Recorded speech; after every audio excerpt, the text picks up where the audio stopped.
दोस्तों, मैं ज़ुबैर अली। मुसलमान की महिलाओं के बुरखे पर पूरी तरह से प्रतिबंध लगा दिया गया है, यानी कि यूं कहो कि बैन लगा दिया गया है। न सिर्फ बैन लगाया गया बल्कि एक बहुत भारी मात्रा में जुर्माना भी लगाया गया है कि अगर कोई मुस्लिम महिला इस कानून को बनाने के बाद भी इस कानून को फॉलो नहीं करती है, इस कानून को अगर नहीं मानती है, तो उसको एक बहुत भारी जुर्माना तक देना पड़ सकता है। आप सभी को पता है, आज से 2 महीने पहले या 2.5 महीने पहले बकरा ईद पड़ी थी। बकरा ईद पर स्वीडन के अंदर कुरान शरीफ को जलाने जैसी कायराना हरकत की गई थी और ये सारी वहाँ की सरकार ने ही अनुमति दी थी कि कुरान शरीफ को न सिर्फ जलाया गया बल्कि उसको पैरों तले रौंदा गया था। सलमान मोमिका नाम के व्यक्ति ने कुरान शरीफ को जलाया ही नहीं बल्कि उसको पैरों तले भी रौंदा था। बहुत सारी वीडियो सोशल मीडिया पर वायरल भी हुई थी, हमने आप तक वो सारी रिपोर्ट पहुंचाई थी। लेकिन अब जो खबर निकल के आ रही है वो खबर निकल के आ रही है स्विट्ज़रलैंड के अंदर से।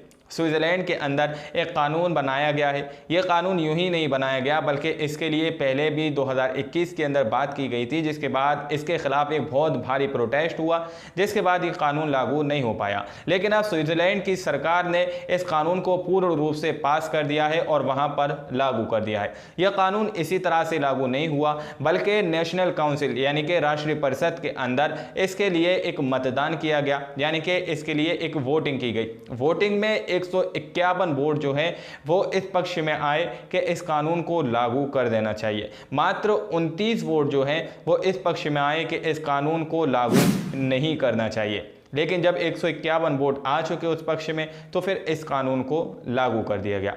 कानून को किस तरह से लागू किया गया है, इसमें कितना जुर्माना रखा गया है, स्विट्ज़रलैंड के अंदर किस किस जगह पर बुर्का नहीं पहना जाएगा, किस किस जगह पर बुर्का पहना जाएगा, इन सब बातों पर हम आज चर्चा करेंगे, इसलिए आप लोग इस वीडियो में रुके रहिए। सबसे पहले हम बात करते हैं कि अगर कोई मुस्लिम महिला कानून लागू होने के बाद अगर इस बुरखे को दोबारा से पहनती है, यानी कि वहाँ पर बुर्का पहनती है, तो उसको स्विट्ज़रलैंड की जो वहाँ की करेंसी है उस हिसाब से 1000 फ्रैंक उसको वहाँ पर देना पड़ेंगे।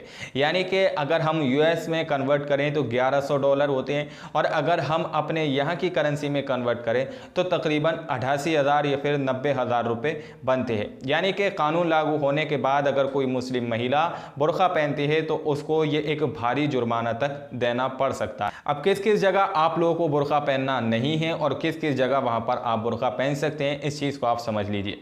मॉल हो गए, रेस्टोरेंट या फिर पार्क, यानी कि टोटल मिलाकर आप ऐसे समझ लीजिए कि सार्वजनिक प्लेस पर आप बुर्का नहीं पहन सकते। अगर आपने सार्वजनिक प्लेस पर बुर्का पहना तो आपके ऊपर ये फाइन लगेगा जिसको आपको भरना ही पड़ेगा, ठीक है। और आप लोग अगर कोई धार्मिक स्थल पर मौजूद हैं या आप अपने किसी रिलेशन के यहाँ जा रहे हैं, किसी रिलेटिव के यहाँ आए हैं, तो आप वहाँ पर बुर्का पहन सकते हैं। आप सार्वजनिक प्लेस पर बुर्का नहीं पहन सकते। स्विट्ज़रलैंड मात्र एक ऐसा देश नहीं है जहां पर बुरखे को बैन किया गया हो, बल्कि इससे पहले भी बेल्जियम और फ्रांस में बुरखे को बैन किया गया है और अब उसी की कतार में स्विट्ज़रलैंड भी आ चुका है, उसी लाइन में स्विट्ज़रलैंड भी आ चुका है। हालांकि स्विट्ज़रलैंड के अंदर बहुत सारे लोग अपने तरीके से एहतजाज करते हुए नजर आ रहे हैं। हालांकि यह कानून पास कर दिया गया है और वहां पर यह कानून लागू हो चुका है।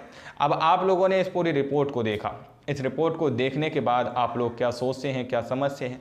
क्या जिस तरह से इस कानून को वहाँ पर पास किया गया है या लागू किया गया है ये सही हुआ है या गलत हुआ है? इस बारे में आप लोग क्या सोचते हैं, क्या समझते हैं? अपनी राय कमेंट सेक्शन में हमें ज़रूर दीजिएगा।